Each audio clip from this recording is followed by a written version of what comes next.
일본 중앙은행 총재죠. 우리 구로다 형님께서, 구로다 아저씨도 또, 예? 거기 또 장단을 맞추시잖아요. 예? 그래서 이게 지금 배경이 그렇게 된 겁니다. 그래서 다시 처음으로 돌아가자면요. 인플레이션, 물가 상승, 그죠? 인플레이션보다 더 무서운 게 디플레이션이에요. 성장이 멈춘 겁니다. 물가가 점점 내려가는 거죠. 그죠?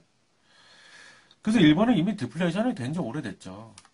그래서 아베 아저씨가 저렇게 하는 것도요. 어떻게든 이대로 가다는 안 되겠다. 더 이상은 안 되겠다 그래갖고 어떻게든 저성장의 늪에서 헤어나려고 탈출하려고 벗어나려고 아주 몸부림을 치고 있는 겁니다. 지금 여러분. 근데 왜 하필이면 요때 또 20조 원을 덮은다고 요 타이밍이 기가 막히지 않습니까? 요때 왜 또 저걸 덮을겠다고 저렇게 공언을 했냐.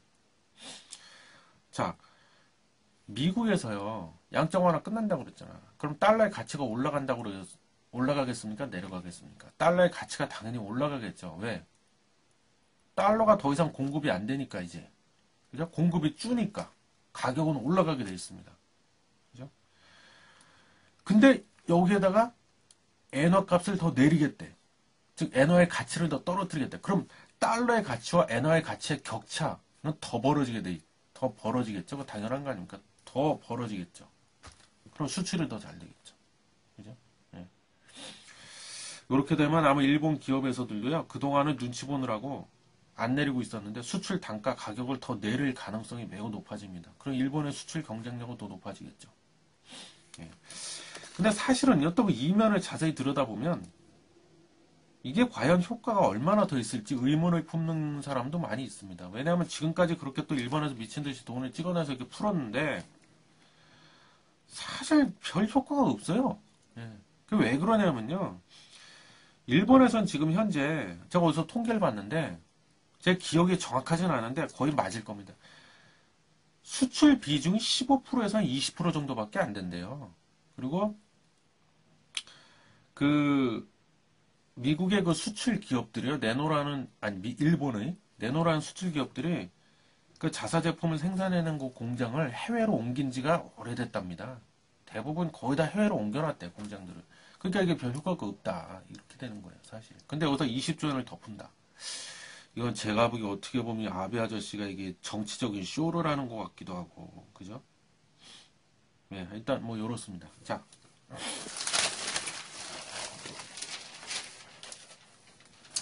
A3면인데요. 이어지는 기사예요. 일본 올 성장률 전망 1.5에서 1.1, 0.5%로 뚝뚝 떨어지네. 도움프로 경기도가 막는다. 구로다 일본은행 총재죠. 구로다 총재는 물가 목표 달성을 위해 할 수 있는 건 뭐든 다 하겠다는 발언을 행동으로 옮기면서 디플레이션 탈피지를 다시 한번 분명히 했다. 제가 설명드렸던 거죠. 디플레이션. 예. 그러니까 이게 유동성을 끊임없이 공급을 해서 한마디로 해서 돈의 힘으로 물가를 끌어올리겠다는 얘기죠. 구로다 총재는 소비세율 인상 후 수요 위축과 원유 가격의 대폭적인 하락이 물가 하락 요인으로 작용하고 있다고 지적했다. 자, 이 소비세율을 일본에서 얼마 전에 인상했죠. 소비세는 간접세입니다. 간접세. 직접세가 아니고 간접세고요. 소비세의 정확한 명칭은 개별 소비세가 되겠습니다. 근데 그 개별 소비세가 말이 좀 어려운데 특소세라고 들어보셨죠? 특별 소비세. 우리 그 특소세 그런 거 많이 있잖아요. 특별 소비세. 뭐야? 주로 고가품, 사치품에다 붙이는 세금이죠. 간접세죠. 예? 근데 특소세가 이름이 바뀌었다고 보시면 돼. 그냥 개별 소비세. 같은 의미라고 보시면 돼요. 그래서 개별 소비세율을 얼마 전에 올렸어. 그러니까 세금을 더 올렸다는 얘기예요. 그랬더니 사람들은 소비를 합니까? 안 합니까? 잘 안 하더라. 그죠? 그 얘기하는 거예요. 그래서 그걸 올리고 났더니 수요가 위축이 됐다. 그죠? 그리고 원유 가격, 요즘 이것도 지난 시간에 제가 말씀드렸던 건데, 원자재 가격이 하염없이 지금 뚝뚝 떨어지고 있죠. 왜 그래요? 양적 완화 끝낸다 그러니까. 조만간에 이제 금리까지 올려버릴 거다. 이런 예상이 도니까, 그때 그랬잖아요. 투기 세력들이 원자재에서 돈을 다 빼가지고, 달러 쪽에다가 다 들이붓다고 그랬잖아요. 붓고 있다고 그랬죠. 달러 사재기 하고 있다. 그래서 원자재가 떨어진다. 원자재 중에서 대표적인 게 원유죠. 원유값이 떨어지니까 그걸 수입해가지고 그죠? 그걸 원자재로 해서 뭔가 제품을 생산해내는 그런 기업들의 입장에서는 원가가 떨어지는 거죠. 그죠? 자, 그 다음에 일본 경제는 지난 4월 소비세 인상 후 급격히 위축되는 모습을 보여왔다. 도쿄 외환시장에서 달러당 엔화 가치는 6년 10개월 만에 최저로 곤두박질 쳤다. 이렇게 되면 이제 아까 그 엔저 쇼크 뭐 이런 얘기가 나왔는데 엔화의 가치가 뚝뚝뚝뚝뚝 계속 떨어지는 거죠. 그죠? 그 일본 기업한테는 아까도 얘기했지만 뭐 실효성에는 의문이 들긴 하지만 어찌됐건 이론상으로만 보자면 일본 수출 기업들한테는 좋은 거죠. 가격 경쟁력이 세지니까. 반면에 우리나라만 좋댔어. 자 보세요. 주춤하던 엔저 다시 한국 덮친다. 발표한 직후에 원에는 환율 10원 뚝 수출 전선 먹구름. 이게 왜 그러냐면요.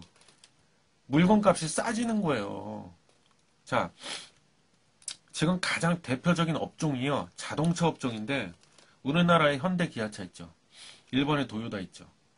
그죠? 경쟁 관계에 있죠.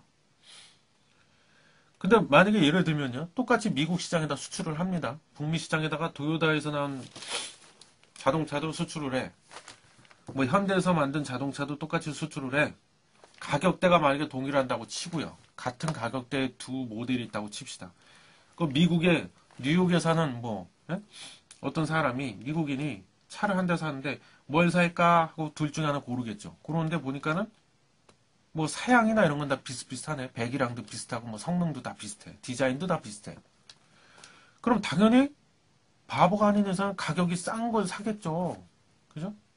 그게 바로 일본 차가 된다는 거예요. 엔화의 가치가 떨어졌다고 그랬잖아. 반면에 우리 원화의 가치는 엔화에 비해서는 올라가는 거죠.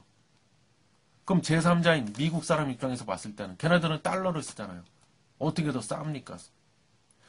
일본 차가 더 싸지는 거야. 그래서 현대차가 지금 우리 몽구 아저씨, 예? 우리 몽구 형님 얼마 전에 또 욕 많이 잡수셨죠. 예. 그래갖고 뭐 들리는 얘기는 일주일 동안 식사를 안 하시고 다녔답니다. 하도 욕을 잡수셔갖고 배가 불러갖고. 왜 욕을 들으셨어요? 한국전력 삼성동에 있는 거 있잖아요. 한전 부지 땅을 이 미친 거 아니야? 이래갖고 이제 그죠? 10조 원 넘게 주고 샀다는 거죠. 낙찰받은 거죠. 근데 알고 봤더니 삼성에서 뭐 4조인가 5조로 써냈대. 그죠? 너무 비싸게 주고 산 거 아니냐 그래갖고 그거 사고 나서 주가가 현대차 주가가 하염없이 바닥을 뚫고 추락을 하다가 야 이거 이렇게 되면은요 아마 그 현대차 주가 또 한 번 바닥으로 떨어질 겁니다 이거. 예? 왜? 당연하지 않겠어? 수출이 안 될 텐데 일본 차 때문에 이제 좀 걱정이에요. 예? 우리나라 그 국가 경제 먹여 살리는 수출 산업이 뭐가 있습니까? 자동차, 예? 그다음 반도체, 삼성 같은 반도체, 그다음 뭐 조선, 현대중공업, 중공업 같은 그 조선, 석유화학, 정유업종 이런 것들인데 그게 지금 다 죽을 쓰고 있으니 큰일입니다 지금. 그죠? 거기다가 좀 수입차가 또 졸라 팔리고 있대요. 수입차가 우리나라에서. 그러니까 양쪽으로 두들겨 맞고 있는 거죠.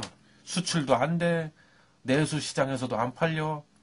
그 얼마 전에 그 아슬란이란 신차를 발표했던데 현대차에서 제가 보기엔 얼마나 다급했으면 그걸 국내 시장에다 팔아먹겠다고 또 그 신차 발표회를 하고 그러더라고요.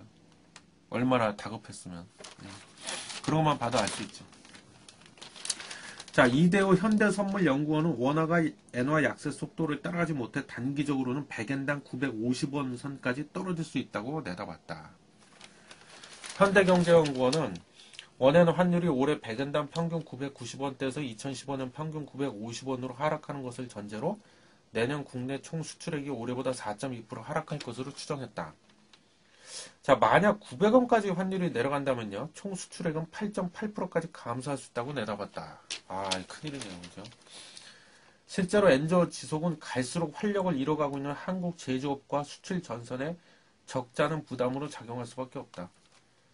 가뜩이나 중국의 경기 둔화와 유럽의 경제 침체, 원고, 엔저 등으로 간판 기업들의 수익성이 급락하고 있는 상황이다.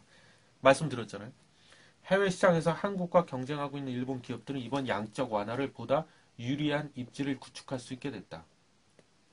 특히 그동안 수출 단가를 내리지 않던 일본 기업들이 본격적으로 나오네요. 가격 인하에 나설 수도 있다는 지적이다. 그죠? 제 말이 맞죠? 안 내리겠습니까? 가만히 앉아서 환차익을 보게 생겼는데 수출 가격 내리겠죠. 어느 정도 내려야 더 잘 팔릴 텐데. 그죠? 그래서 일단 이런 기사가 났어요. 그래서 그 아베노믹스라고 그러잖아요. 예. 일본의 아베 총리가 왜 저렇게 미친 듯이 돈을 또 풀겠다고 또 저러시는지 그 배경과 그게 어떤 그 파급 효과를 미칠지에 대해서 간략하게 한번 말씀드려봤네요.